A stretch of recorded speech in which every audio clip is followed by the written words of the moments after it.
Hello everyone, this is Dipanjali and I welcome you all on my YouTube channel Study Time India।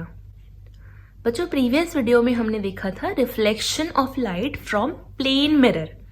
वो mirror जिसमें हम अपना face देखते हैं उसमें रिफ्लेक्शन की प्रोसेस किस तरह से परफॉर्म होती है वो हम लोगों ने प्रीवियस वीडियो में देखा था। तो जिसने भी वो वीडियो अभी तक नहीं देखा है आप प्लेलिस्ट में जाकर देख सकते हैं। साथ ही साथ इस वीडियो के डिस्क्रिप्शन में भी आप लोगों को लिंक मिल जाएगी, तो आप वहां से भी उस वीडियो को देख लीजिएगा। आज का हमारा टॉपिक रहने वाला है reflection of light from curve surface. यानी कर्व सरफेस से हम लोग इसमें पढ़ेंगे दो तरह के मिरर को, कॉनकेव मिरर और कॉन्वेक्स मिरर। तो उनसे रिफ्लेक्शन की प्रोसेस किस तरह से परफॉर्म होती है वो आज की हम इस वीडियो में देखने वाले हैं। तो जिसने भी चैनल को सब्सक्राइब नहीं किया है आप लोग कर दीजिए, साथ में बेल आइकन है उसको भी प्रेस कर लीजिए ताकि डेली अपडेट आप लोगों को मिलती रहे। तो शुरू करते हैं हम लोग आज की क्लास। अब reflection of light from curve surface, सबसे पहले जान लेते हैं कर्व सरफेस क्या है। और उससे भी पहले एक छोटा सा कॉन्सेप्ट अबाउट मिरर्स।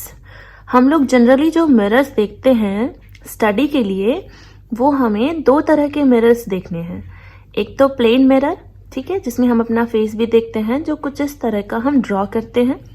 दूसरा होता है हमारा स्फेरिकल मिरर। स्फेरिकल मिरर जो कि एक स्फेयर से, स्फेयर यानी कि गोला होता है, उसको कट करके बनाया जाता है। कैसे?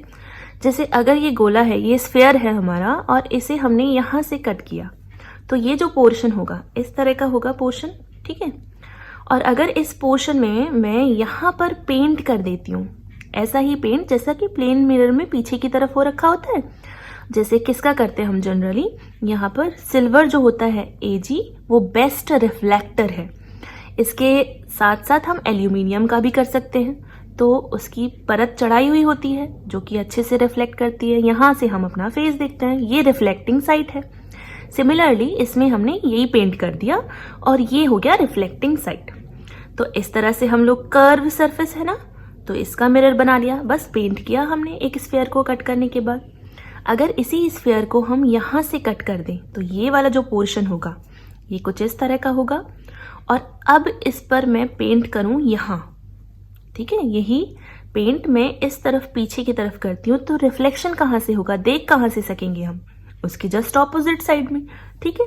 तो ये दो तरह के कर्व मिरर बने हैं। ये वाला जो होता है, जो उभरा हुआ रहता है, रिफ्लेक्टिंग साइड जिसकी उभरी हुई रहती है, उसको हम कॉन्वेक्स मिरर कहते हैं, कॉन्वेक्स मिरर, ठीक है।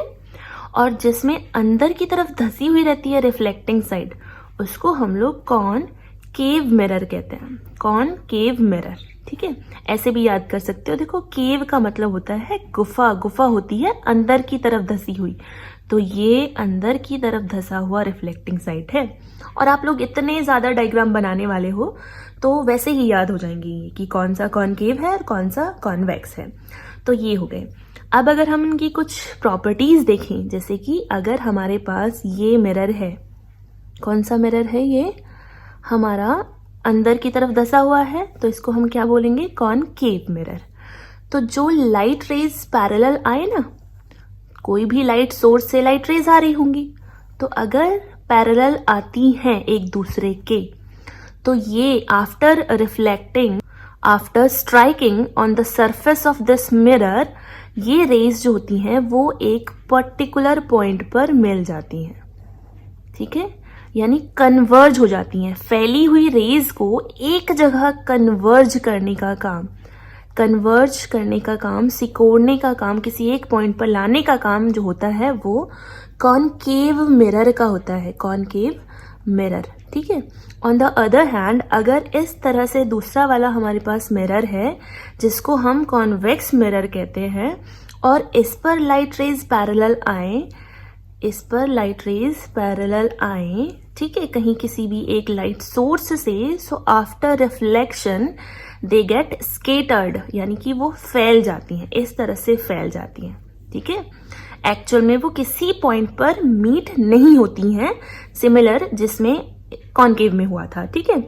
लेकिन अगर हम इसको पीछे हटाते हैं, ये जो लाइट रेज है ना, इनको अगर पीछे हटाते हैं हम, तो लगता है कि किसी एक पॉइंट से आ रही हैं, तो उस पॉइंट से आती हुई क्या होती हैं, ये जस्ट अपीयर हो रही हैं, एक्चुअल में ऐसा नहीं हो रहा है, ठीक है।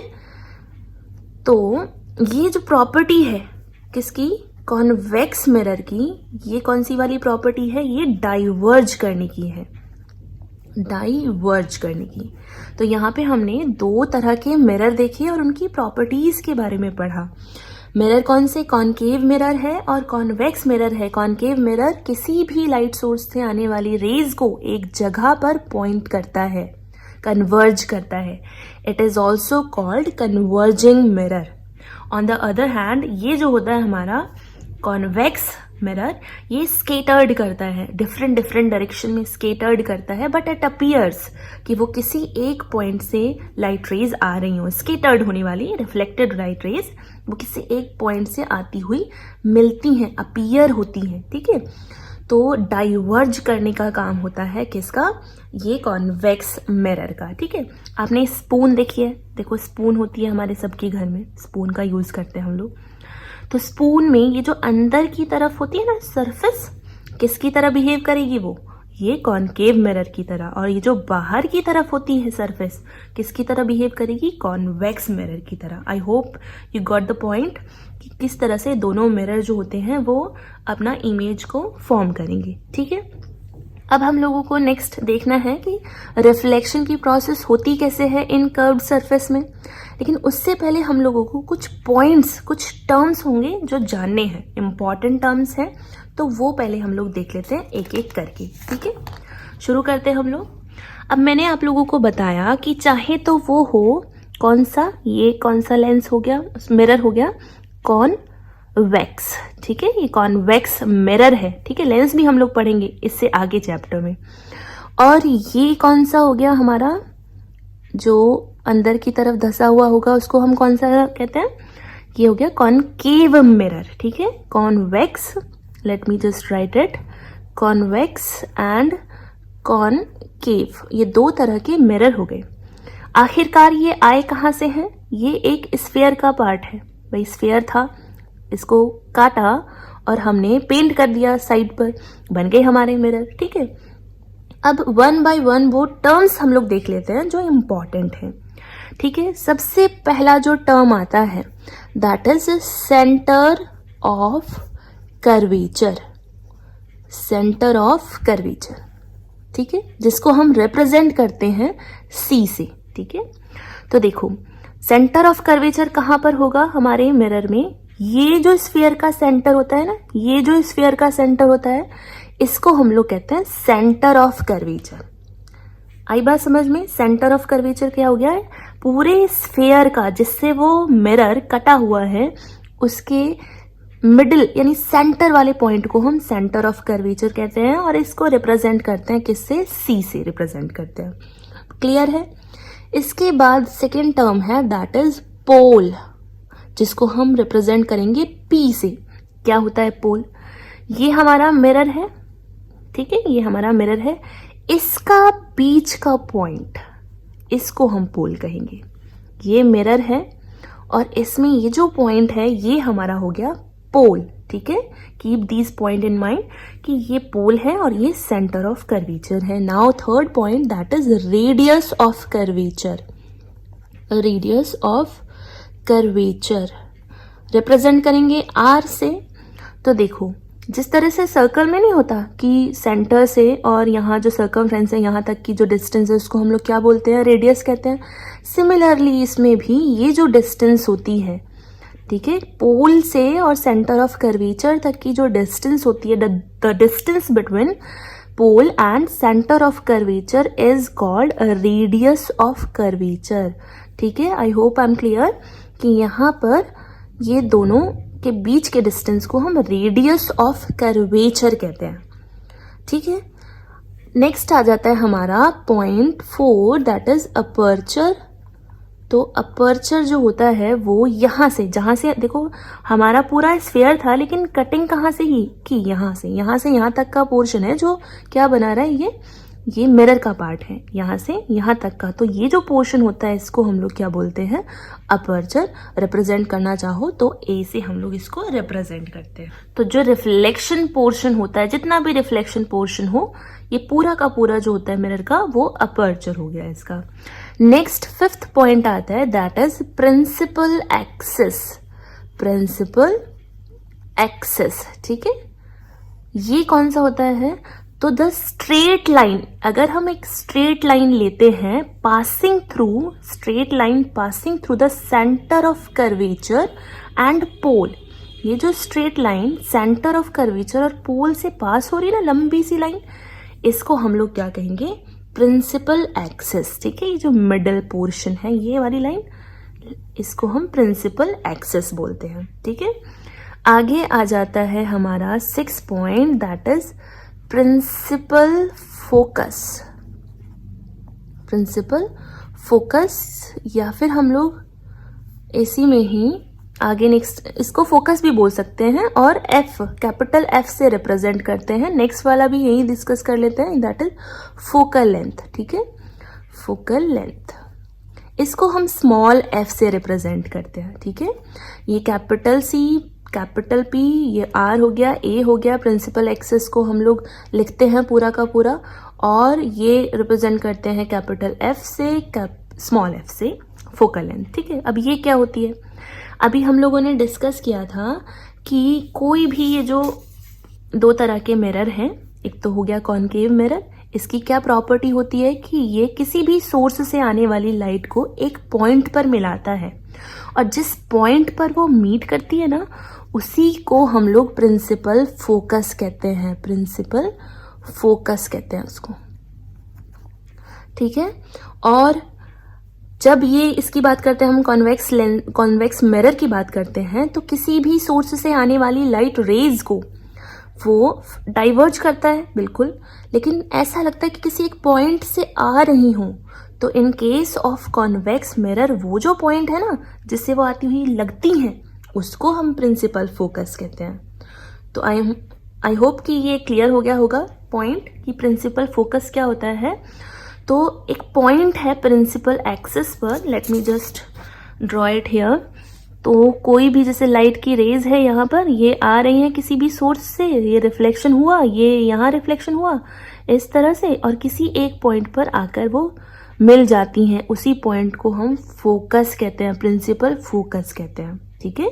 ऐसे ही अगर मैं यहाँ पर ड्रॉ करती हूँ, तो ये एक लाइट रेज हो गई, ये दूसरी लाइट रेज हो गई, और इसका नेचर क्या है कॉन्वेक्स मिरर का, कि ये डाइवर्ज कर रही है, ये डाइवर्ज कर रही है, पीछे हटाते हैं, लगता है कि किसी एक पॉइंट से आती हुई अपीयर हो रही हैं ये दोनों इस तरह से, उस पॉइंट को ही हम क्या कहते हैं, फोकस या प्रिंसिपल फोकस, ठीक है। तो प्रिंसिपल फोकस हो गया हम लोगों का कि क्या हो गया, प्रिंसिपल एक्सिस पर वो लाइन है, प्रिंसिपल एक्सिस पर वो एक लाइन है जिससे लाइट की बीम जिस पर एक्चुअल में मीट करती हो या अपीयर होती हो, उस पॉइंट को हम क्या कहेंगे, प्रिंसिपल फोकस कहेंगे। अब फोकल लेंथ क्या है, यहीं से ही हो जाएगा।